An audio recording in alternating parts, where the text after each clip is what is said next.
Hello my dear students, welcome to my YouTube channel. মই ফৰমান আলী। তোমালোকে নিশ্চয় অৱগত যে 2026-27 শিক্ষাবৰ্ষত ক্লাছ 10ৰ গণিতৰ কিছুমান পৰিৱৰ্তন আমি দেখা পাইছো।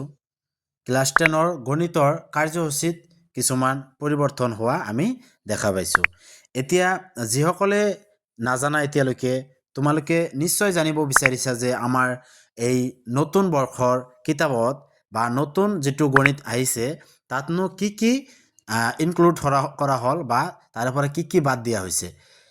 তোমালোকক মই জনাব বিচাৰিছো যে আমাৰ আগৰ যেটো কাৰ্যসূচী আছিল হেতুত যিখিনি আমাৰ লেসন আছিল অৰ্থাৎ 15টা লেসন আছিল তাৰে পৰা বৰ্তমান নতুন যেটো কাৰ্যসূচী আহিছে ইয়াতে 14টা লেসন আছে অৰ্থাৎ এটা লেসন কম হৈছে।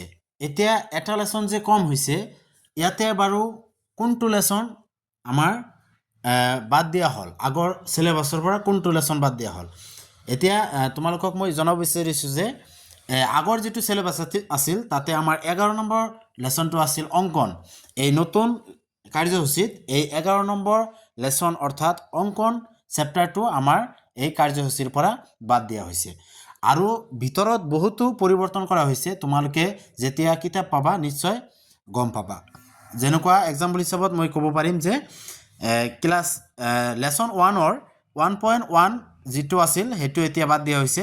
এতিয়া 1.2 যেটো হেতুৱে হল 1.1 আকৌ ভিতৰত কিছুমান ইনক্লুড কৰা হৈছে আৰু কিছুমান উলিয়াও দিয়া হৈছে আৰু লাষ্টত আমাৰ কিছুমান এমসিকিউ দিয়া হৈছে নতুন যেটো আমাৰ কিতাপ আহিছে হেতুত। এতিয়া নিশ্চয় বুজি পাইছা। যদি তোমালোকে বিচৰা যে ভিতৰত কি ইনক্লুড কৰা হল আৰু কি উলিয়াই দিয়া হৈছে তোমালোকে যদি বিচৰা যে গোটেইখিনি ডিটেইলছত লাগে তেনেহলে আৰু এটা ভিডিও বনাম। তোমালোকে কমেন্ট কৰা যদি লাগে আৰু ভিডিওটো বেছি শেয়াৰ কৰা চেনেলটো সাবস্ক্ৰাইব কৰি ৰাখা যাতে আকৌ ভিডিওটো দিয়াৰ পিছত তোমালোকে পোৱা। ঠিক আছে, থ্যাংক ইউ।